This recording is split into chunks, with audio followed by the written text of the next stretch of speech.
Alors rebonjour à toutes et à tous. Je vous remercie déjà d'être venus aussi nombreux, grands et petits, de tous les âges d'ailleurs. On avait dit effectivement que c'était un événement qui était dédié aux enfants de 10 à 15 ans, mais je vois qu'il y en a des plus jeunes, donc c'est parfait. Je tenais aussi à remercier tous les chercheurs qui ont eu la gentillesse en fait, de bien vouloir dédier une journée en fait, à expliquer leur passion, parce que ça reste quand même une passion commune. Et j'espère en tout cas que vous avez appris plein de choses. Moi j'ai encore ma pipette avec mon extrait d'ADN de banane dans les mains. Donc j'espère que cette journée aura été productive, fertile, qu'elle fera peut-être des vocations pour les petits et les grands. Et donc au-delà de cet événement, on a souhaité nous en fait débattre. On dit qu'en finalement il n'y a pas que les grands qui ont la liberté, la possibilité de pouvoir débattre, de poser des questions, mais que les jeunes à tous les âges doivent se poser des questions, ont des réflexions, et que des spécialistes comme les trois que nous avons en plateau là, ce soir peuvent répondre. Donc c'est une chance aussi de pouvoir les avoir parmi nous. Voilà. Donc merci à tous et bon débat. Alors bonjour à tous. Je suis ravie de vous accueillir tous ici à l'Institut du cerveau et de la moelle épinière à l'occasion de la fête de la science. Je vais commencer par me présenter. Donc, je m'appelle Estelle Saget. Je suis journaliste pour un nouveau média qui n'existait pas encore en France il y a 2 ans et qui porte un nom anglais, The Conversation. Donc la conversation en français. C'est un média qui a été créé en Australie au départ, ce qui explique qu'il porte un nom anglais. Nous publions des articles uniquement sur Internet. Tout notre site est gratuit et sa particularité, c'est que ce sont des chercheurs qui signent les articles. Nous, journalistes à la rédaction de The Conversation, nous sommes des éditeurs. En fait, ce sont les chercheurs qui écrivent les articles en premier. Ensuite, ils nous envoient leurs textes et nous les aidons à transformer le texte pour que tout le monde puisse comprendre ce qu'ils disent. À la rédaction aussi, nous vérifions que ce que les chercheurs écrivent est vrai. Oui, les chercheurs sont des êtres humains et parfois ils se trompent. Et les journalistes aussi d'ailleurs. Donc ça c'est notre premier travail. Et puis nous vérifions aussi que les chercheurs n'ont pas caché aux lecteurs des choses importantes à savoir. Voilà, c'est la raison pour laquelle je suis là aujourd'hui avec mes 2 invités pour répondre à la question « Faut-il toujours croire ce qu'on lit sur Internet ?» Alors, Armance Gélaud, bonjour. Alors, Armance Gélaud, c'est votre vrai nom. Mais vous êtes plus connu sous votre nom de vidéaste sur YouTube, qui est Elixis Félix. Alors, ce pseudo, vous l'avez trouvé dans Harry Potter, dont vous êtes fan. Dans Harry Potter, il existe une potion magique, une potion de chance liquide, qui s'appelle l'élixir de Félix. Félix comme félicité. Quand on boit cet élixir, d'un seul coup, on a toute confiance en soi, tout nous paraît possible, et il ne nous arrive plus que des bonnes choses dans la vie. Donc, Elixis Félix, c'est vous. Elixis Félix, donc, elle a de longs cheveux roses, elle porte une salopette, et elle tourne des vidéos dans son salon. Elle fait ça depuis presque 2 ans. Et dans ses vidéos, elle explique la science aux fans de science. Bon, pour la suivre, il faut aimer la biologie, et ça s'explique parce que justement, elle a fait des études de biologie. Elixis Félix, ou plutôt donc Armance Gélaud, elle a poussé ses études à l'université le plus loin possible. Elle a rédigé une thèse, c'est-à-dire qu'elle a travaillé plusieurs années sur un même sujet et qu'elle a réussi à prouver de cette façon qu'elle était capable de faire des découvertes originales. Donc le sujet de sa thèse, je vais vous le lire parce que ce n'est pas facile à dire de mémoire. Donc son sujet, c'est le rôle de gazotransmetteurs sur la transition G2M et le développement de l'ovocyte de Xénope. Donc le Xénope, c'est une grenouille. L'ovocyte, c'est l'autre nom de l'ovule. Donc évidemment, j'ai demandé à Armance de nous expliquer simplement ce qu'elle avait fait au cours de ses recherches. Donc elle me dit qu'elle a testé des gaz qui existent dans notre corps et que ces gaz en fait sont des messagers qui entrent dans les cellules pour leur transmettre un message, une consigne. Voilà, donc c'était le sujet de ses recherches. Armance donc a 28 ans et elle a décidé de se spécialiser dans la médiation scientifique. Autrement dit, d'expliquer la science. Donc elle termine un stage ici, à l'Institut du cerveau et de la moelle épinière. Et pendant plusieurs mois, elle a tourné des vidéos dans les labos avec les chercheurs. Elle s'est occupée aussi des comptes Twitter et Facebook de l'Institut. Mais bien avant ça, Armance a été une collégienne, comme certains d'entre vous le sont dans cette salle.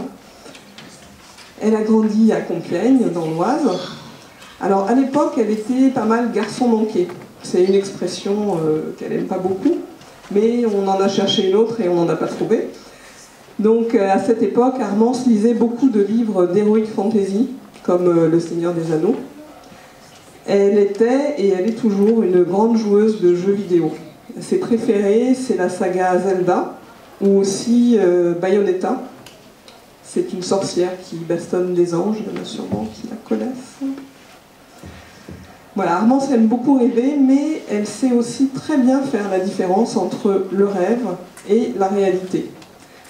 C'est pourquoi, Armance, vous allez pouvoir nous dire si, oui ou non, la NASA a créé des colonies d'enfants esclaves sur la planète Mars.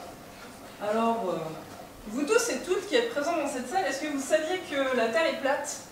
Que les pyramides ont été construites par des extraterrestres?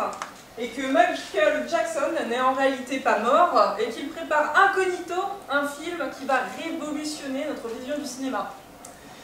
Vous ne le saviez pas? Eh bien pourtant ce sont des choses qu'on peut lire et entendre sur Internet. Et même si Antoine Daniel l'a dit, tout ce qu'on trouve sur Internet est vrai, eh bien tout ça c'est faux. Et si nous sommes ici tous ensemble, c'est pour essayer d'avoir les clés qui nous permettent de savoir si ce que l'on est en train de lire ou entendre est vrai ou faux. Et sur Internet, des choses fausses, on en lit beaucoup. Et d'ailleurs, pour vous illustrer ça, eh bien, je vais vous raconter une petite histoire. Et cette petite histoire, c'est celle d'une rumeur si importante que la NASA a été obligée de la démentir publiquement. La NASA, qu'est-ce que c'est? C'est l'Agence nationale de l'aéronautique et de l'espace des États-Unis. En gros, pour faire simple, c'est ceux qui vont entraîner les cosmonautes, qui vont envoyer des fusées dans l'espace et qui vont aussi envoyer des robots vers d'autres planètes afin de pouvoir prendre des photos et les étudier. Et donc cette rumeur que la NASA a dû démentir, c'est celle d'une colonie d'enfants esclaves sur Mars. Alors, ça peut vous paraître étrange et pourtant, laissez-moi vous raconter. Tout a commencé quand Alex Jones, en juin de cette année, c'est ce monsieur-là, a invité dans son émission The Alex Jones Show, ce monsieur qui s'appelle Robert David Stills. Et l'émission de Alex Jones est diffusée dans 118 stations à travers l'ensemble du pays. Et dans cette émission, voilà ce que Robert David Stills a dit. Alors je suis gentille, je vous l'ai traduit en français. Nous croyons en fait qu'il y a une colonie sur Mars qui est peuplée par des enfants qui ont été enlevés et envoyés dans l'espace sur un trajet de 20 ans. Ainsi, une fois arrivés sur Mars, ils n'ont pas d'autre choix que d'être des esclaves sur la colonie de Mars. Alors je vous rappelle, cette phrase-là, elle a été dite sur 118 stations en même temps. Puis ensuite, cette vidéo a été mise en ligne sur Internet, sur la chaîne d'Infowar, où on peut avoir l'émission du Alex Jones Show. Donc, cette émission a continué d'être regardée, et la rumeur s'est répandue en une seule journée sur Internet. Au point que d'autres médias se sont dit, on va peut-être poser la question à la NASA. Ainsi donc, le porte-parole de la NASA, un porte-parole c'est la personne qui va s'exprimer pour toute la NASA, a été interrogé, notamment par The Daily Beast, afin de savoir s'il y avait vraiment des enfants esclaves sur Mars. Et voilà ce que le porte-parole de la NASA a répondu. Il n'y a pas d'êtres humains sur Mars, seulement des rovers. Des rovers, ce sont des robots qui, comme je vous l'ai dit, prennent des photos et récupèrent des échantillons pour pouvoir étudier plus tard le sol de Mars. Alors, si les gens avaient un petit peu réfléchi, normalement, la NASA n'aurait jamais eu à s'exprimer sur ce sujet. On parle quand même d'un institut de recherche qui n'a plus à faire ses preuves, qui est extrêmement sérieux et extrêmement connu, et quand même d'une colonie d'enfants esclaves sur Mars. Si les gens avaient légèrement réfléchi et s'étaient posé les bonnes questions, on n'aurait pas eu d'article sur le sujet. Et notamment parce que les deux personnes qui ont lancé cette rumeur ne sont pas des gens en qui on peut avoir confiance. Pourquoi ? Parce que Alex Jones, la personne présente ici, a l'habitude de raconter beaucoup de bêtises et de lancer des fausses rumeurs dans son émission. Et en plus, cette personne a tendance à croire des choses un peu bêtes. Par exemple, Alex Jones ne croit pas au réchauffement climatique. Qu'est-ce que c'est le réchauffement climatique? C'est le fait que d'année en année, il fait de plus en plus chaud à la surface de la Terre. Et cela va poser des problèmes, notamment pour les animaux et les plantes, qui n'ont pas l'habitude de vivre dans un climat aussi chaud. C'est quelque chose qui a été prouvé par des centaines de scientifiques, dans des centaines d'articles et dans plein de pays. Et pourtant, cette personne reste persuadée que tous ces scientifiques nous mentent. En plus de croire cela, Alex Jones pense que le gouvernement des États-Unis cache une machine qui permet de créer des cyclones. Alors oui, ça fait un très bon film, mais ce n'est pas la réalité. Ainsi donc, Alex Jones est ce que l'on appelle un complotiste, c'est-à-dire quelqu'un qui va croire dans des complots. Et des complots, il y en a plein sur Internet. Mon préféré, c'est celui de la Flatter Society. Des personnes qui pensent que la Terre est plate. Oui, en 2017, il y a des gens qui pensent que la Terre est plate et que depuis des centaines d'années, on nous ment sur le fait que la Terre est ronde. Et ces personnes ont des arguments pour nous convaincre que la Terre est plate. Donc ces personnes pensent que la Terre est un disque, que le ciel est en réalité un dôme qui nous protège de l'espace, que nous ne sommes jamais allés dans l'espace et que la station internationale, de laquelle est revenu Thomas Pesquet il n'y a pas longtemps, n'existe en réalité pas. Et ce qui est inquiétant, c'est de voir qu'il y a de plus en plus de personnes qui pensent comme eux. En effet, si on regarde leur page Facebook, ils ont 100 000 personnes qui les suivent, et sur Twitter, 16 000 personnes. Et cela n'arriverait pas si les personnes réfléchissaient un petit peu lorsqu'on leur donne les arguments qui laissent croire que la Terre est plate. Heureusement, il existe une sorte d'autodéfense de l'esprit qui permet de faire attention lorsqu'on nous raconte quelque chose, de pouvoir prendre du recul sur ce que l'on est en train d'écouter. Et cette autodéfense de l'esprit, c'est ce qu'on appelle l'esprit critique. L'esprit critique, ça s'apprend, ça se travaille et ça s'aiguise. Et si nous sommes là aujourd'hui, c'est pour vous donner les premières clés de l'esprit critique. Et sur Internet, il existe des personnes qui sont spécialisées dans l'esprit critique, qui sont là pour vous expliquer il ne faut pas croire en telle chose parce que, et ils vont vous donner tout un tas de preuves sur lesquelles vous pouvez vous appuyer de façon sûre et certaine. Ces personnes, c'est un peu des professeurs de l'esprit critique, des professionnels de l'esprit critique. On peut retrouver Hygiène Mentale ou encore La Tronche en biais, les décodeurs, mais aussi Stardust, la chaîne de l'espace. Stardust, par exemple, il a fait une vidéo d'une trentaine de minutes, extrêmement bien sourcée, c'est-à-dire qu'on va pouvoir retrouver tous les articles dont il parle et toutes les personnes dont il parle dans cette vidéo pour pouvoir aller lire si ce qu'il nous dit est vrai ou non, pour nous prouver qu'on peut être sûr que la Terre est ronde et que les arguments des personnes qui pensent que la Terre est plate ne sont pas des bons arguments. Et donc si nous sommes ici tous ensemble, c'est pour commencer à faire le même travail que ces personnes-là et commencer à aiguiser notre esprit critique.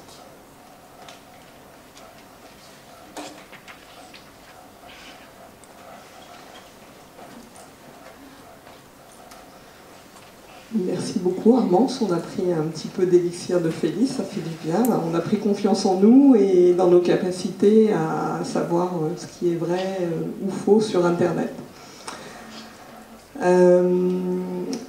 Karim Ndiaye est chercheur ici à l'Institut du cerveau et de la moelle épinière depuis 8 ans déjà. Karim, bonjour. Bonjour. Alors, Karim étudie la manière dont nous, êtres humains, prenons nos décisions. Comment nos émotions s'en mêlent ou pas. Il veut savoir ce qui se passe dans nos têtes et jusqu'où nous avons conscience de la manière dont notre propre cerveau fonctionne. Alors, comment il s'y prend ? Il demande à des volontaires de s'allonger dans des IRM, ces énormes machines qui transforment notre cerveau en images avec des taches de couleur.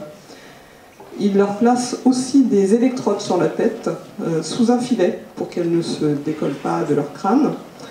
Avec ce dispositif, il enregistre les courants électriques que produisent leurs neurones quand ils communiquent entre eux. Il organise aussi des expériences de psychologie, toujours avec des volontaires, et il observe comment ces personnes se comportent quand on les place dans telle ou telle situation.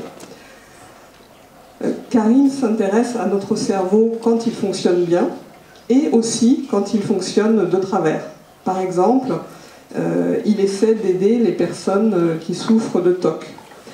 Vous connaissez peut-être les TOC, c'est un peu l'équivalent d'avoir des tics, mais dans la tête. Ce sont des personnes qui peuvent faire 10 fois par jour le même geste, 10 fois de suite le même geste, par exemple se laver les mains, et qui continuent encore à avoir peur que leurs mains soient sales. Ou bien, quand elles sortent de chez elles, elles vont revenir plusieurs fois sur leurs pas pour vérifier qu'elles ont bien fermé la porte. Pour soigner ces troubles, il y a plusieurs techniques qui marchent bien, par exemple la méditation, mais parfois rien ne marche. Alors, pour aider ces personnes pour lesquelles rien ne marche, les chercheurs comme Karim ont osé essayer une nouvelle technique. Elle est assez impressionnante parce qu'elle consiste à forer un petit trou dans la boîte crânienne et à passer par ce petit trou un fil qui envoie de minuscules impulsions électriques dans une zone précise de notre cerveau. Et ça améliore leur état. Karim donc a 38 ans, il est papa de 3 enfants, certains peut-être qui sont dans la salle. Pour devenir chercheur, il a fait une thèse comme Armance. Son sujet d'étude, c'était la manière dont notre cerveau s'y prend pour mesurer le temps qui passe. Mais avant d'être chercheur, il a aussi été un collégien. Donc à cet âge-là, il a fait beaucoup d'expériences à la maison avec ses 2 frères. Je crois qu'il y en a un qui est dans la salle, mais il n'a pas se montrer. Au premier rang. Au premier rang ? Ah ben voilà. Donc ils habitaient donc à l'époque à la campagne, en Vendée, et tous les 3, ils ont regardé par exemple si les lézards savaient nager. Donc Karim, est-ce que les lézards savent nager ? Il se débrouille. Bon. Karim voulait aussi savoir si les lézards pouvaient apprendre à sortir d'un labyrinthe. C'est ça en Lego. Très bien. Il a voulu vérifier aussi que les escargots étaient bien hermaphrodites. Donc il a attrapé des escargots, il les a marqués avec du Tipex sur la coquille pour savoir par la suite ceux qui allaient pondre. Bon, pour les réponses à toutes ces expériences, vous pouvez en parler avec lui après le débat. Je suis sûre qu'il sera content de pouvoir partager ses résultats. Bref, il a fait beaucoup d'expériences sauvages quand il était jeune. Il passait beaucoup de temps aussi plongé dans des encyclopédies. Bon, il faut dire qu'à l'époque, il n'y avait pas encore Internet. Internet, ça a commencé quand il avait 15 ans à peu près. Donc, Karim, on en arrive au sujet qui nous intéresse. Faut-il croire tout ce qu'on lit sur Internet ? Vous allez nous parler d'un site que nous connaissons tous, Wikipédia. Donc, c'est l'encyclopédie en ligne, gratuite, que les collégiens utilisent tous quand ils ont des devoirs à faire à la maison.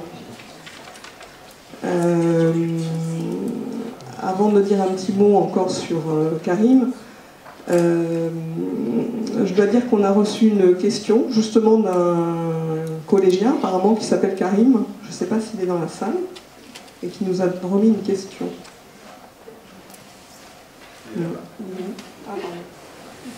Est-ce que tu veux venir poser ta question directement ou est-ce que je la lis pour toi ? Alors la question de Karim, c'est exactement celle qu'on s'apprête à traiter, c'est est-ce qu'on peut faire confiance aux informations trouvées sur Wikipédia et les utiliser dans les exposés qu'on nous donne à faire au collège? Donc ça, Karim va nous l'expliquer. Juste un petit mot avant que Karim commence sa présentation. Je voulais dire que donc, Karim est un des milliers de contributeurs de Wikipédia. C'est-à-dire qu'il consacre du temps sur son temps libre pour rédiger des fiches ou compléter celles qui existent déjà. Donc avant de préparer ce débat, on a cherché ensemble la date de sa première contribution et c'était le 20 septembre 2004. Voilà, c'est Karim par exemple qui a créé la fiche de Chronos, le dieu grec du temps. Donc sur Wikipédia, il y a beaucoup de vrai et parfois du faux, et c'est ce que vous allez nous raconter, Karim. Alors effectivement, moi, dans ma présentation, je vais parler d'un sujet qui n'est pas le sujet de ma recherche, parce que Wikipédia, c'est pas mon outil de recherche, mais c'est un sujet qui est à la frontière entre ce que je suis hors du laboratoire, quelqu'un qui s'intéresse aux sciences et qui s'intéresse à d'autres choses, et puis ce que je fais au laboratoire, c'est-à-dire apporter des connaissances, essayer de découvrir des choses, parfois même rassembler des connaissances qui sont déjà là mais que personne n'avait mises ensemble. C'est aussi ça la recherche. Et mon exposé là, à présent, ça va être de vous montrer un outil particulier, de revenir sur cet outil qui est très connu et sur lequel posait la question de Karim, mon homonyme, qui était est-ce qu'il faut croire Wikipédia et comment le croire en fait? Comment la croire? Donc Wikipédia, peut-être pour commencer, on va faire les présentations. Wikipédia, le logo Wikipédia, vous l'avez vu, ça vient pas de l'étoile de la mort de Star Wars, ça vient d'un logo plus ancien qui a été créé en 2001 à la création de l'encyclopédie. Les créateurs de l'encyclopédie se sont dit on va faire quelque chose de nouveau. Internet venait d'exister, on commençait à avoir des gens qui se connectaient dans le monde entier, ils se sont dit on n'a pas de dictionnaire universel sur Internet, on peut en créer un. Et leur stratégie était de dire on va en faire un qui est libre. Libre, ça veut dire gratuit, que tout le monde peut consulter d'où qu'il soit, et tout le monde peut y apporter sa petite pierre. Et à partir de là, ils l'ont créé en anglais, et toutes les langues du monde, enfin tous les gens dans le monde, se sont emparés et ont créé leur version de Wikipédia, ce qui fait qu'on a eu la version française qui est apparue en 2003. Et un an plus tard, j'y mettais moi mon petit caillou aussi. Donc Wikipédia aujourd'hui, c'est vraiment une encyclopédie Internet. Donc c'est pas vraiment la même chose qu'une encyclopédie, et je vais vous montrer en quoi c'est différent peut-être. Mais c'est une encyclopédie qui est aussi gigantesque. Elle a toute la puissance d'Internet, donc il y a 283 langues qui sont représentées dans Wikipédia et ça augmente. Tous les ans, il y a des nouvelles langues qui sont ajoutées, des langues de plus en plus rares. Il y a des versions bretonnes, des versions wolof, des versions latines, il y a des versions en anglais, en ancien anglais, il y a des versions en finlandais, en tokyo, en japonais, en espagnol, etc. Et donc vous voyez que les principales langues de Wikipédia sont illustrées ici. Quand sur la page d'accueil de Wikipédia on arrive, on nous montre les différentes langues. Surtout, ce qu'il faut comprendre, c'est que c'est une encyclopédie qui s'enrichit d'année en année, de jour en jour même, et des nouveaux articles sont créés tous les jours, et il y a 30 millions d'articles.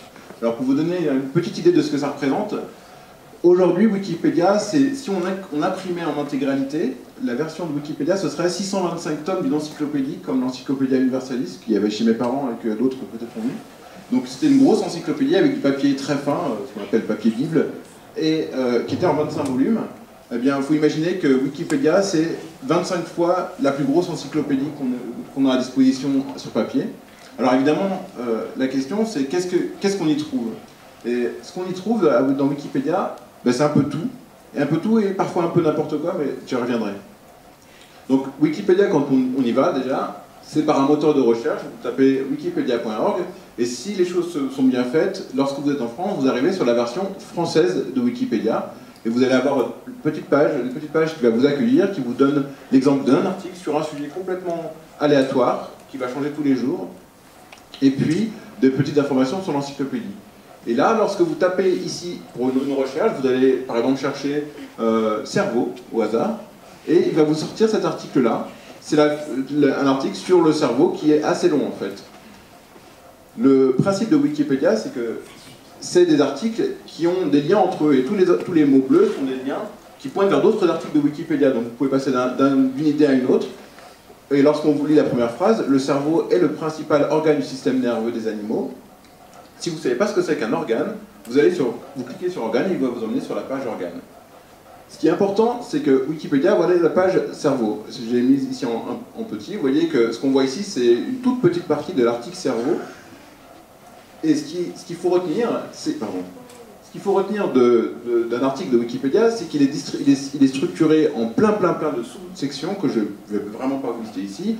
Ça va parler de l'anatomie du cerveau, ça va parler de l'origine du cerveau, comment il a évolué, de comment il est construit, comment il est constitué, les maladies du cerveau. Tout ça va être développé dans l'article cerveau de façon succincte. Et puis, si vous voulez en savoir plus sur les maladies du cerveau, il y aura un lien vers les maladies du cerveau et vous pourrez aller suivre cet article.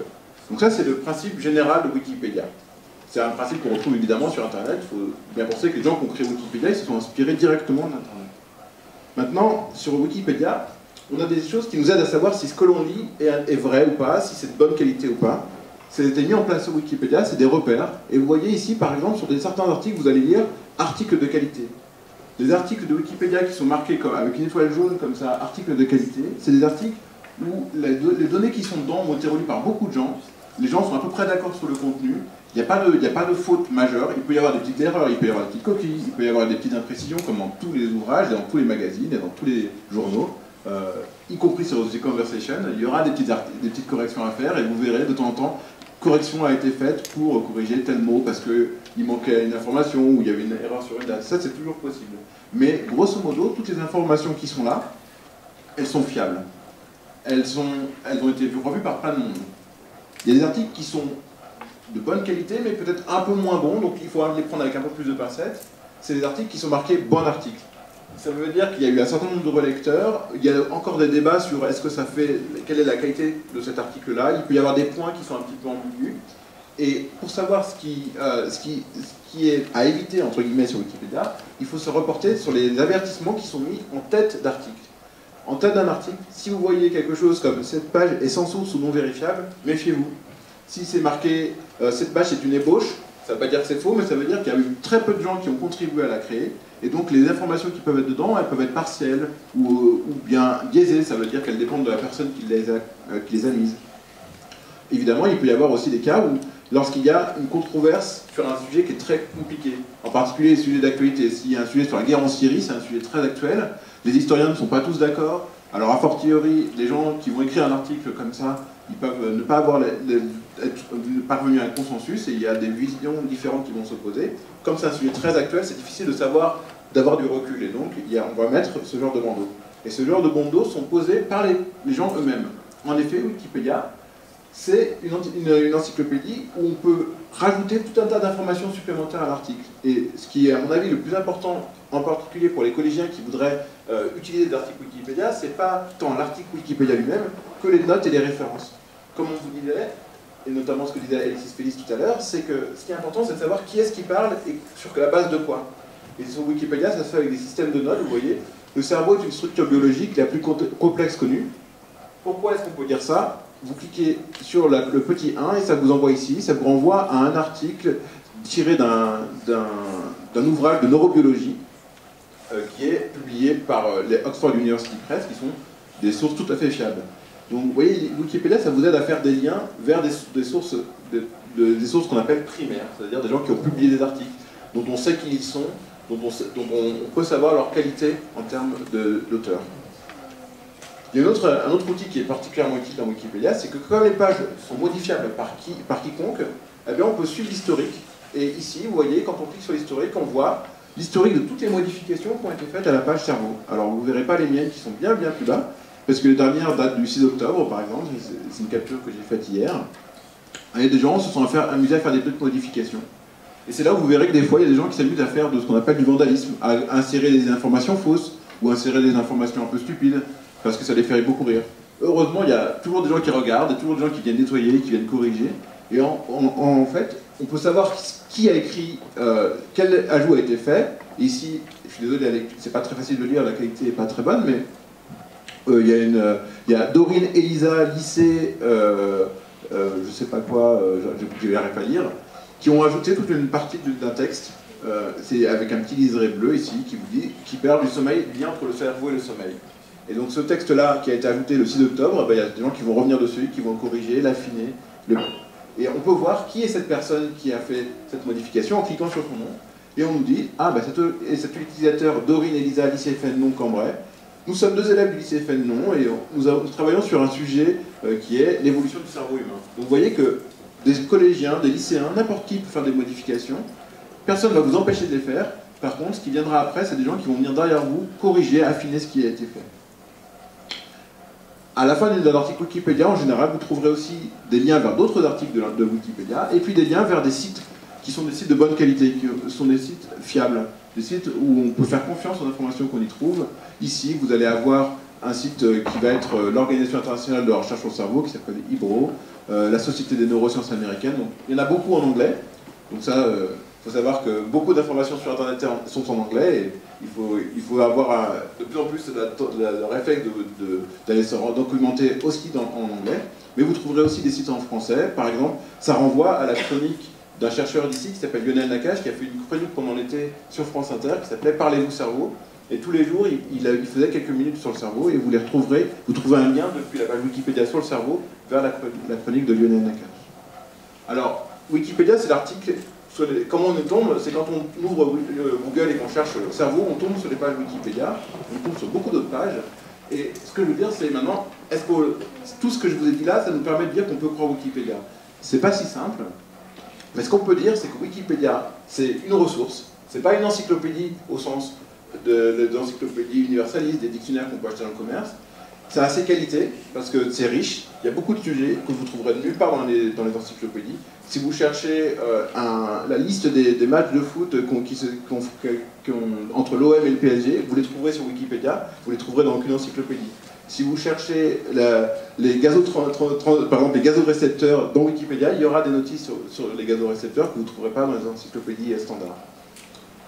C'est aussi un site collaboratif, et le point c'est peut-être, est-ce qu'il faut croire tous sur Wikipédia? Sans doute pas, mais en tout cas vous pouvez tous mettre quelque chose dans Wikipédia, vous avez sûrement des connaissances que vous pouvez apporter, et donc plus il y aura de gens, et meilleur sera le contenu. Donc en fait, ce qui va faire qu'on pourra croire Wikipédia, c'est parce qu'il y a des gens comme vous, comme n'importe qui vont contribuer à l'alimenter, à corriger les petites erreurs qu'il peut y avoir, sur tous les sujets, la ville de votre enfance, la natation des lézards, tout ce que vous pouvez trouver d'intéressant à mettre, vous pouvez aller le mettre, et il y aura d'autres qui viendront le compléter. Et ce que je disais surtout, c'est que c'est un point de départ, ça ne doit pas être votre point d'arrivée. Votre Wikipédia, il faut le voir comme un outil pour aller chercher de l'information supplémentaire, et une page Wikipédia, le plus important, c'est les liens vers lesquels elle vous pointe. Elle vous donne des informations très riches, parfois de très bonne qualité, mais vous ne pouvez pas vous contenter de dire « j'ai lu ça dans Wikipédia, donc ça me suffit ». Ce qu'il faut, c'est aller regarder l'article et puis aller un peu plus loin, regarder les références qui sont faites et essayer de trouver les documents, les livres, éventuellement les sites web, quand c'est des sites officiels d'universités, d'instituts comme l'Institut Cerveau et la Moelle épinière, où vous avez un site web qui contient un grand nombre d'informations. Quand vous avez ce type d'informations-là, là vous pouvez vous faire confiance parce que vous savez qui les a produites. Sur Wikipédia, c'est plus compliqué de savoir qui l'a produit. Ce qu'il faut se méfier quand même, c'est des sujets qui sont vraiment dans l'actualité, où là, c'est tellement nouveau qu'on ne sait pas qui a écrit, on n'a pas le recul, et donc il faut vraiment se méfier. Et surtout, Wikipédia, c'est quand même un bon outil pour apprendre à exercer son esprit critique, parce que, comme je vous dis, on regarde toujours d'où les gens parlent, qui a écrit quoi, comment ça a été écrit, avec quelle référence, et donc c'est une bonne façon de réfléchir à ce qu'on écrit, comment on l'écrit, sur quelle base. Et donc, quand vous commencez à écrire un article sur Wikipédia, vous êtes obligé de vous poser la question, mais au fait, comment je sais ce que je sais là? Comment je sais que les lézards savent nager? Et sur Wikipédia, on n'a pas le droit de dire « je l'ai fait l'expérience moi-même ». Il faut donner une référence externe. Sauf quand on est un scientifique et qu'on commence à avoir des articles publiés, des travaux publiés, alors là, on peut faire référence aux travaux publiés. Et enfin, c'est un espace d'échange et de discussion. Vous avez vu qu'il y a des utilisateurs, on peut cliquer sur un utilisateur et engager une discussion avec l'utilisateur pour dire « là, ce que tu dis, est-ce que c'est vrai? Est-ce que tu l'as vérifié? Comment tu le sais? » etc. Vous pouvez même interpeller des scientifiques, et je vous encourage à le faire même en dehors de Wikipédia. Si vous avez une question sur laquelle vous n'êtes pas clair, vous avez besoin d'informations, tapez sur Internet les mots-clés de cette question, vous allez tomber sur des pages, regardez si dans les pages, il n'y a pas des scientifiques, des gens qui travaillent sur le sujet dans un institut de recherche, à la NASA, à l'ICM ou ailleurs, et n'hésitez pas à leur écrire un mail ou contacter le service communication de l'institut et dites voilà, j'ai une question sur tel sujet, j'aimerais en parler avec quelqu'un, j'arrive pas à trouver des informations. Je vous garantis que 99% des scientifiques sont toujours prêts à vous donner un petit mail pour vous dire bah, va chercher là, ou bien telle information, c'est pas si simple que ça, regarde ça, et vous aurez presque tout le temps une réponse. Donc n'hésitez pas à pas seulement regarder sur Wikipédia, mais à réfléchir à comment vous utilisez Wikipédia, comment vous utilisez l'information sur Internet, et à aller discuter avec les gens, parce que là, vous savez à qui vous avez affaire. Voilà. Merci beaucoup, Karim.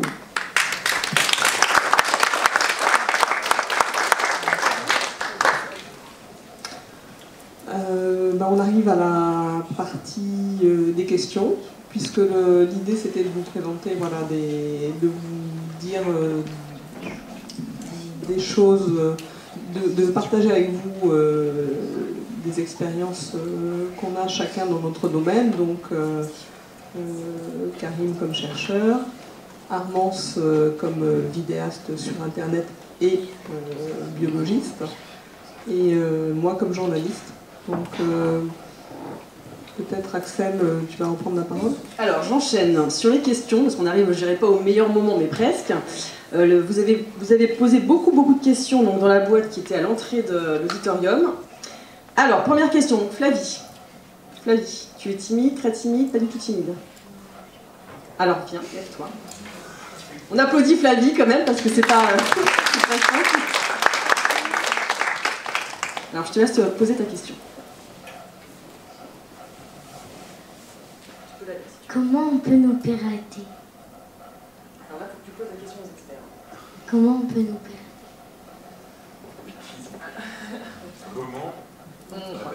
Comment on peut nous pirater, du coup? Alors, le piratage, c'est pour le coup une question qu'il faudrait poser à un informaticien. Mais pour faire simple, en fait, si tu veux, normalement, ton ordinateur, il est protégé. On peut voir que c'est comme s'il y avait un mur tout autour de ton ordinateur que, normalement, on ne peut pas traverser.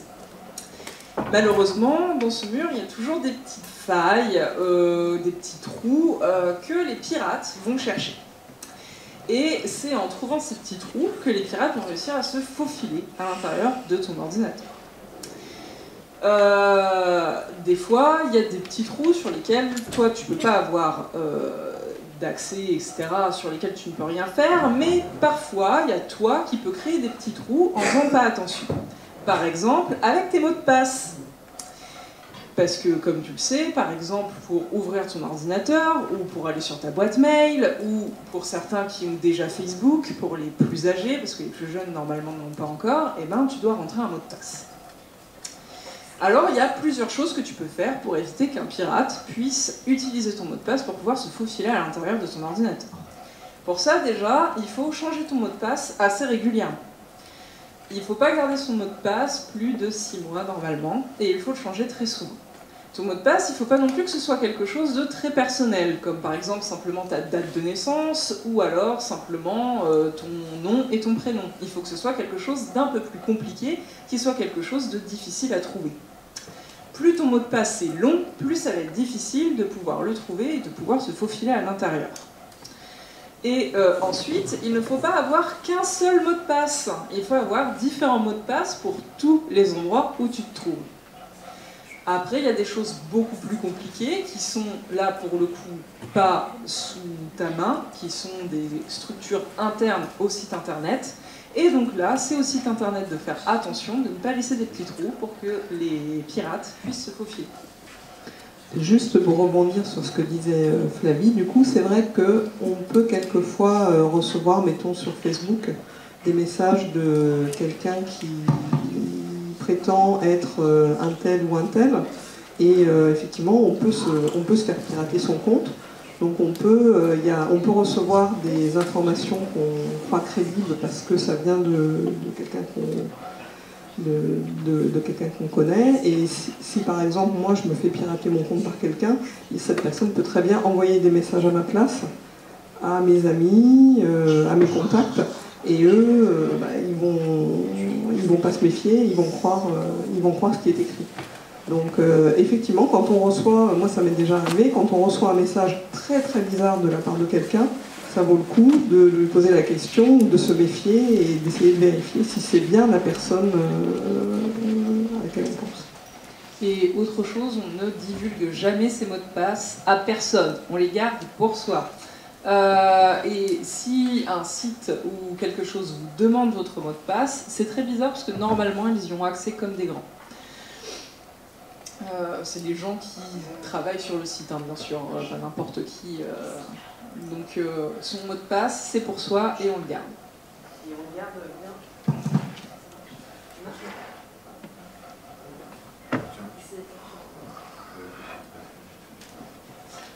Oui, donc un mot de passe c'est pour soi et on se le garde bien précieusement chez soi et on le donne à personne. Merci beaucoup, mademoiselle. Tu peux prendre ta place. Alors, une question qui est du coup un petit peu plus, qui est un peu plus élargie à notre thème là, de ce soir, mais qui je trouve très intéressante. C'est une question de Romain. Voilà, Romain. Alors Romain, tu es timide, très timide? Pas du tout timide. Alors je te laisse poser ta question. Il n'y a pas d'enfant timide en fait. Il n'y a pas d'enfant timide? Si, on va en trouver. Alors vas-y Romain. Est-ce que les réseaux sociaux influencent sur nos relations, notre comportement et notre façon de penser? Alors, bonjour Romain. Alors c'est une question très générale. Les réseaux sociaux, c'est un outil. Et donc il y a plein de choses dans les réseaux sociaux. Il y a Facebook, il y a Twitter, il y a Snapchat, il y a plein de façons de faire des réseaux sociaux. Le réseau social le plus simple, c'est le réseau que tu as avec tes amis dans ton collège, par exemple, si tu es collégien, j'imagine. Eh bien, donc, le réseau social, c'est les amis que tu fréquentes tous les jours quand tu es au collège. Donc il y a plein de formes de réseaux sociaux. Mais ce qu'on sait, c'est que le cerveau humain, il a évolué pour être très sensible aux informations sociales. Le cerveau humain, il fait très attention à ce que les autres disent, parce que le cerveau humain a comme capacité, c'est de maîtriser le langage, et ça c'est une spécialité de l'homme par rapport aux autres espèces. Et donc les humains, ils ont une capacité à échanger de l'information, beaucoup d'informations, tout le temps. Et le cerveau humain, il est très capable de stocker plein d'informations. Et cette information qu'il stocke, il va s'en servir. Il va s'en servir pour soit la redonner à quelqu'un d'autre, ce qu'on aime beaucoup faire, c'est pour ça que les rumeurs marchent. C'est que quand on entend quelqu'un nous dire un truc un peu étonnant, on a tout de suite envie de le répéter, et on a du mal à s'empêcher de le répéter. C'est parce que le cerveau, il aime bien capter cette information-là et la rediffuser. Le cerveau aussi, ce qu'il aime bien faire, c'est essayer de comprendre si la personne qui est avec nous, elle va donner des informations qui vont être très nouvelles, ou plutôt c'est quelqu'un qui va plutôt tendance à avoir à se vanter, par exemple, et à dire des choses qui sont un peu fausses. Et donc le cerveau humain, il cherche toujours des signes pour savoir si la personne, est-ce qu'elle dit là est vrai, est-ce qu'elle dit là est faux. Mais surtout, elle cherche pas, elle le fait en fonction de si on pense que la personne est quelqu'un d'enviable ou pas. C'est pour ça qu'on va plus facilement croire quelqu'un qui est impressionnant que quelqu'un qui n'est pas impressionnant. Quelqu'un qu'on a envie d'imiter, on va plutôt le croire, même s'il dit des choses fausses. Donc, en fait, les réseaux sociaux, en ce sens, ils vont exploiter, ils vont entretenir les capacités naturelles du cerveau humain et les multiplier, en particulier sur Internet. Parce que sur Internet, d'habitude, dans la vie normale, on côtoie quelques dizaines, quelques centaines de personnes maximum. Sur Internet, on a des milliers et des milliers de personnes qu'on peut côtoyer. Et là, le cerveau, il commence à avoir du mal à gérer. On n'arrive plus à savoir toutes les informations. Est-ce que cette personne-là, elle est digne de confiance ou pas? Ça devient difficile. Et du coup, les réseaux sociaux, d'une certaine façon, ils changent notre façon de penser parce que notre cerveau, il n'est pas tellement fait pour penser à l'échelle de 1000 personnes. Et du coup, il faut faire encore plus attention dans la façon dont on utilise l'information qui vient des réseaux sociaux sur Internet parce que on n'a pas les outils naturels dans notre cerveau pour gérer ça. Romain, est-ce que la réponse te convient? Parfait. Tu peux retourner à ta place, alors merci. On l'applaudit. Une question d'Achille. Alors Achille, est-ce que tu es timide, très timide, pas du tout? Très timide. Alors je vais poser la question pour toi Achille. Achille se demande si on trouve tout sur Internet.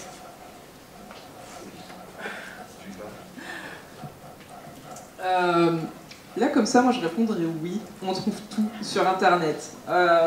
Mais du coup, dans ce tout, il faut se demander qu'est-ce qu'on entend par ce tout. Parce que, en fait, moi ce que je répondrais, c'est on trouve de tout sur Internet. On trouve du vrai, on trouve du faux, on trouve des histoires inventées, on trouve des informations précises. Donc, c'est pour ça qu'il faut savoir faire la part du vrai et du faux sur Internet. Mais en tout cas, si on a une question à poser à Internet, en général, on trouvera toujours une réponse. Est-ce que cette réponse est la bonne? Ça, on ne peut pas le garantir. Si je peux compléter, la question c'est, il y a de tout sur Internet, mais comment on le trouve? Et comment on le trouve, la façon la plus naturelle, c'est de chercher dans les moteurs de recherche comme Google. Donc Google, on va taper une question, on va taper des mots. Si on veut savoir quelque chose, par exemple, sur est-ce que les réseaux sociaux changent le cerveau, si vous cherchez est-ce que les réseaux sociaux changent le cerveau, vous allez sûrement trouver des pages que Google va vous sortir. Ça ne veut pas dire que les pages qui vont sortir les premières de Google, c'est les pages les plus intéressantes ou les plus fiables. Ça peut être des pages qui ont simplement été beaucoup consultées et qui ont beaucoup de liens. Et donc ça peut être une page où il y a quelqu'un qui a dit quelque chose de très rigolo ou très faux, mais que tout le monde a trouvé ça marrant. Et du coup, la page qui sort la première, elle n'est pas vraie, mais elle est la première. Et il faut donc toujours faire attention, même quand on cherche avec des mots sur des sujets très classiques, parfois les pages qui tombent, c'est pas les plus fiables. Alors quand c'est des pages Wikipédia, comme je vous ai montré, on peut savoir un peu si c'est des bonnes pages, si c'est fiable ou pas. Quand c'est des pages sur un autre site qu'on ne connaît pas, ben là il faut essayer d'avoir... Alors c'est difficile, il n'y a vraiment pas de façon standard de le faire, mais on peut regarder si c'est un site d'un institut de recherche, il suffit de regarder si la page est bien faite déjà. Si c'est une page bien faite, avec c'est bien structuré, qui est bien lisible, c'est déjà un bon indice que c'est quelqu'un qui a mis de l'effort à le mettre en page, donc c'est un indice, mais ça ne veut pas dire. Il faut aussi regarder si la personne qui l'a mise, est-ce qu'elle est quelqu'un qui est en France par exemple, est-ce que c'est une université ou un centre de recherche, etc. Donc on peut trouver de tout, la question c'est comment on le trouve et comment on y arrive après, là il faut de l'expérience.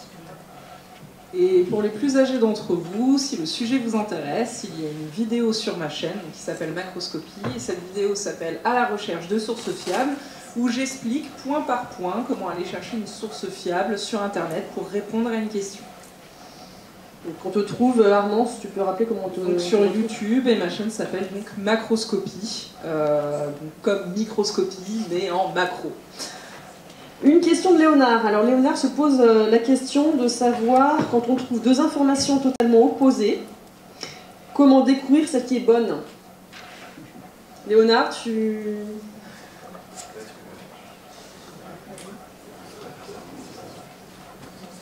Alors c'est une vaste question. Bonjour Léonard.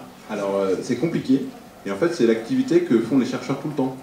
Et il n'y a pas de méthode facile, on peut dire c'est comme ça qu'il faut le faire, tu ne te tromperas jamais. En fait, quand on fait de la recherche, on est toujours face à des informations qui ont l'air opposées, qui ont l'air contradictoires. Et puis ce qu'il faut comprendre, c'est si les deux sont vraiment sûrs d'eux, est-ce que c'est qu'ils n'ont pas vu les mêmes choses au même moment, est-ce qu'ils n'ont pas vu, ils n'ont pas les mêmes informations.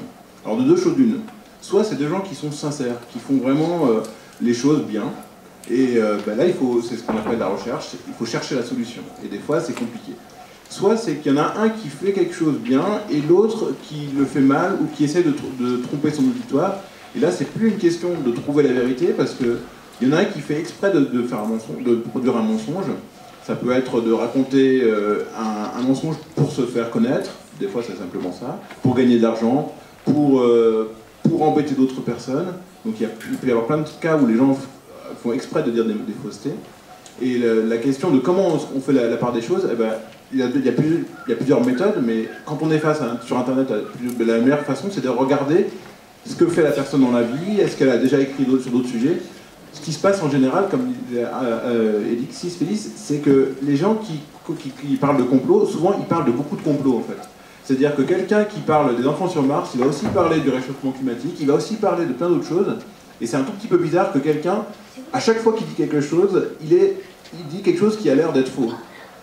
Quand quelqu'un, sur un sujet précis, qui a travaillé longtemps sur un sujet, dit « Bon, moi je pense que c'est pas vraiment ça », on peut dire il est peut-être sincère. Mais quand quelqu'un, sur tous les sujets, à chaque fois, il dit « Ah, ce que vous dites, c'est pas vraiment vrai, ce que vous dites, c'est pas vraiment vrai, ce que vous dites, c'est pas vraiment vrai », là, on doit se méfier, on doit se dire « Cette personne-là, elle a sans doute une intention de vouloir se faire connaître, de vouloir faire du bruit. » Et donc quelqu'un qui est toujours en train de trouver des complots partout, de prendre le contre-pied des autres, c'est un peu bizarre. Donc on doit se méfier. Mais une fois qu'on a fait ce travail-là d'identifier qui était qui, il faut essayer parfois de faire la recherche soi-même, de se dire alors je vais essayer de trouver une troisième personne, une quatrième personne, on va voir, et à la fin, s'il y a la majorité des gens qui semblent dire A et une personne qui semble dire B, on se dit ça doit plutôt être A, mais ça ne veut pas dire que c'est la réponse définitive. Mais plus on a de gens qui pensent une chose, quand même, on s'approche de ce qu'on appelle un consensus, et plus on pense que c'est ça, mais la réponse n'est jamais complètement tranchée.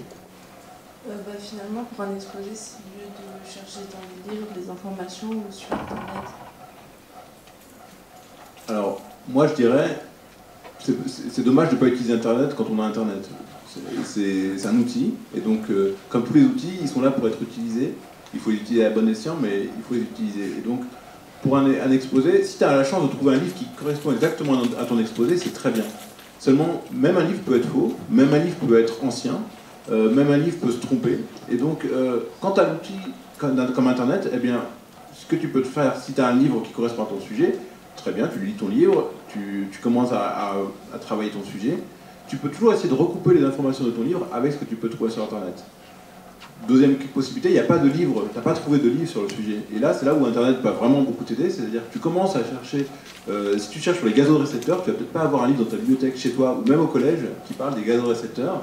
Par contre, si tu cherches sur Internet, tu pourras peut-être trouver même la thèse d'Armand sur Internet, ou des pages Wikipédia sur le sujet. Et là, tu auras du mal à trouver la même chose dans les livres. Donc en fait, c'est pas une question de oui ou non, c'est les livres. L'avantage, c'est qu'en général, ils ont été beaucoup vérifiés parce qu'on en produit beaucoup moins que des pages internet. Donc il y a plus de gens qui ont passé du temps à les regarder, à vérifier que ce qui est vrai, ce qui est dedans est vrai. Mais parfois, on a du mal à trouver des livres fiables, et dans ces cas-là, c'est très bien d'utiliser Internet. Est-ce que la réponse te convient? Ouais. Bon. Bonne recherche alors. Emma, on peut l'applaudir, voilà. Emma, pas très timide, pas du tout timide. Vas-y, je te laisse poser ta question. Bon courage. Comment avons-nous trouvé Internet? Vous avez prévenu. Comment avons-nous trouvé Internet? Pour ça, il faut se renseigner sur l'ensemble du réseau ARPANET, qui est l'ancêtre d'Internet. En réalité, Internet, à la base, ça a été créé par les militaires pour faciliter la communication. C'est très compliqué, il y a beaucoup de vidéos sur Internet, et moi je vais certainement dire des bêtises si je vous en parle en long, en large et en travers. Je sais pas si tu connais mieux l'histoire, toi.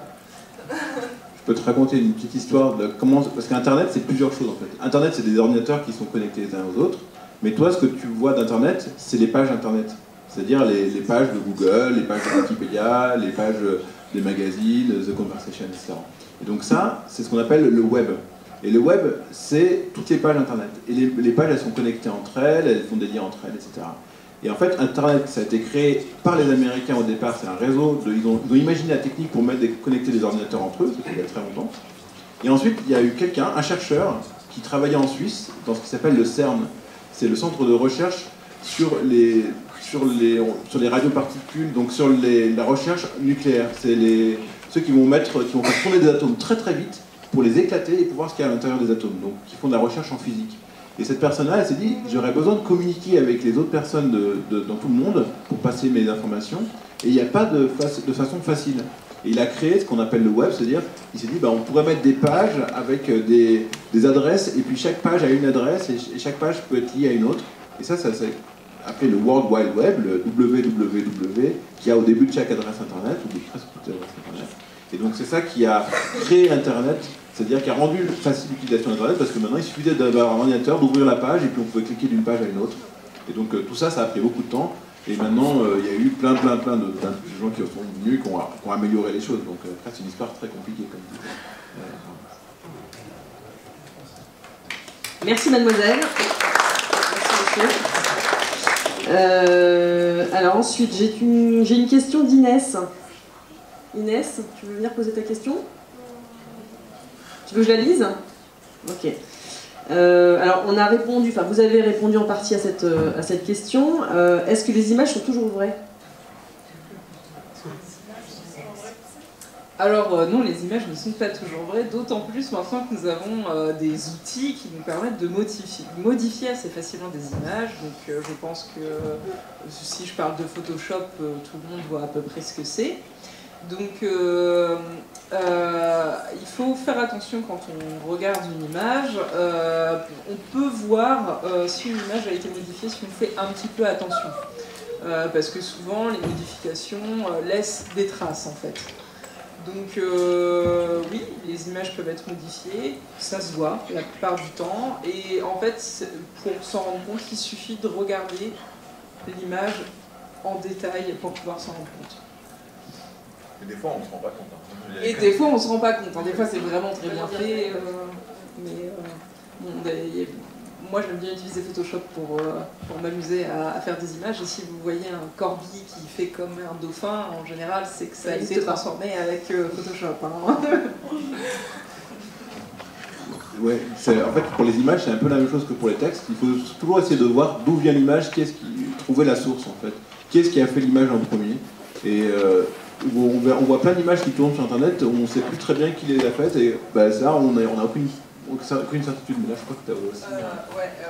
Pour chercher l'origine d'une image, il y a un outil qui existe maintenant, qui est un outil de Google, qui est Google Images, qui permet de mettre une image, cette fois-ci, non pas un texte en recherche, et il va ressortir tous les endroits où on peut voir cette image, ce qui permet d'essayer de retracer un petit peu toute l'histoire de cette image, et essayer de savoir si elle est vraie ou non. Ok. Et alors les deux dernières, Arthur, tu veux venir poser tes questions? C'est une vraie bonne question.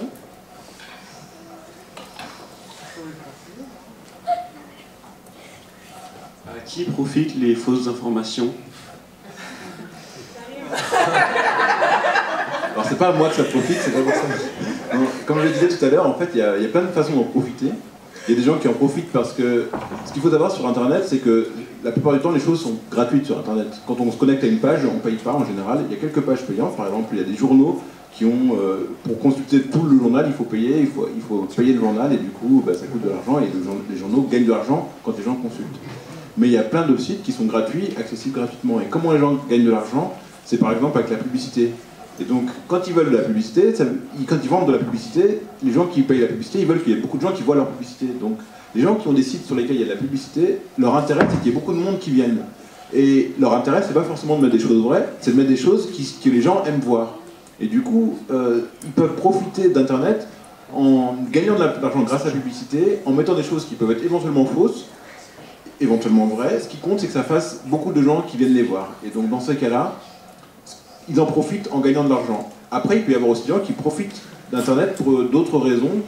Par exemple, les gens qui sont contre le lobby du tabac, ils peuvent avoir intérêt à ce que on parle sur Internet du fait que le tabac serait pas dangereux pour la santé. Et ils sont prêts à aider les gens à dire ça. Il peut y avoir, donc là, c'est plus pour avoir de l'audience, pour faire connaître une idée, même une idée qui est fausse et que des scientifiques savent fausse, mais que eux ils veulent absolument défendre, peut-être parce qu'à la fin ils veulent pouvoir vendre des cigarettes, mais disons qu'ils veulent pas gagner immédiatement de l'argent avec la page Internet, c'est pour faire passer l'idée. Et puis après il y a des gens qui veulent juste se faire connaître, qui sont contents de se faire connaître avec des idées fausses, et du coup leur intérêt c'est pas forcément en premier lieu de gagner de l'argent, mais c'est qu'on parle d'eux, et donc ils vont dire des choses fausses pour qu'on parle d'eux. Il y a sûrement d'autres raisons, mais ça c'est peut-être le principal. Oui, il y a aussi des gens qui font passer des fausses informations pour faire du mal à d'autres personnes, comme ça peut arriver aussi dans les cours de récré où on fait une rumeur sur une personne dans le simple but de lui faire du mal.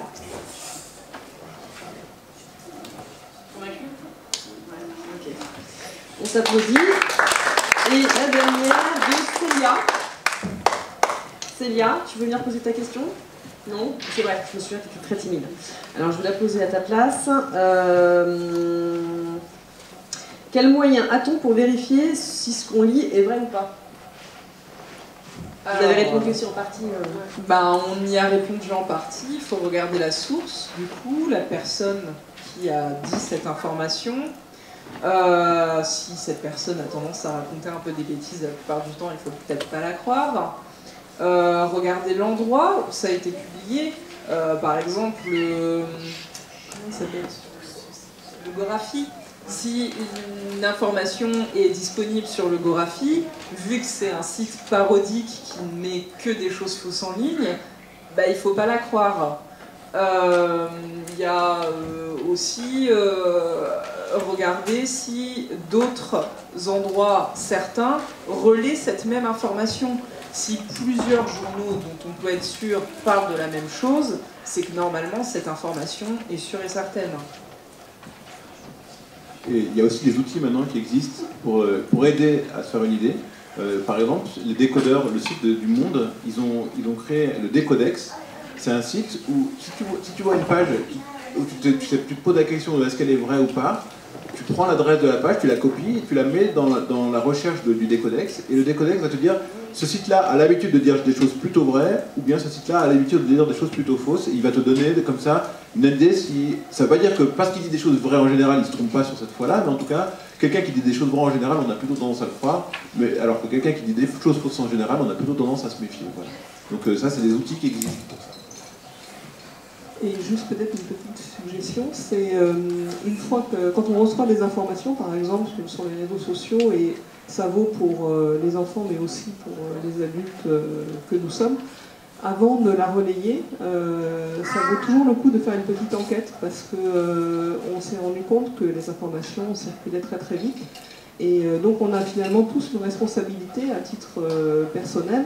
Quand on relaie une information à des amis, des gens qu'on connaît bien, ils vont avoir tendance à nous faire confiance. Donc ça vaut le coup, avant d'appuyer, de cliquer pour partager une information, de faire un petit tour sur Internet, de regarder un peu ce qui se dit, parce que du coup, comme ça, on ne se retrouve pas à contribuer malgré nous à faire circuler des fausses informations.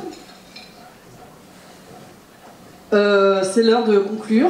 Moi, je vous remercie vraiment tous les trois parce que vous avez chacun apporté une pierre à cet édifice, enfin la question en tout cas qui était posée ce soir. Donc vraiment je vous remercie vivement d'être venu là et de prendre du temps pour exposer aux plus jeunes en tout cas des réponses fiables pour le coup.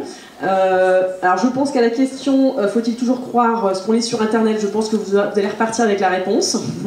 Ce que je peux vous dire moi c'est que on a un site internet, moi je travaille à la direction de la communication de l'Institut.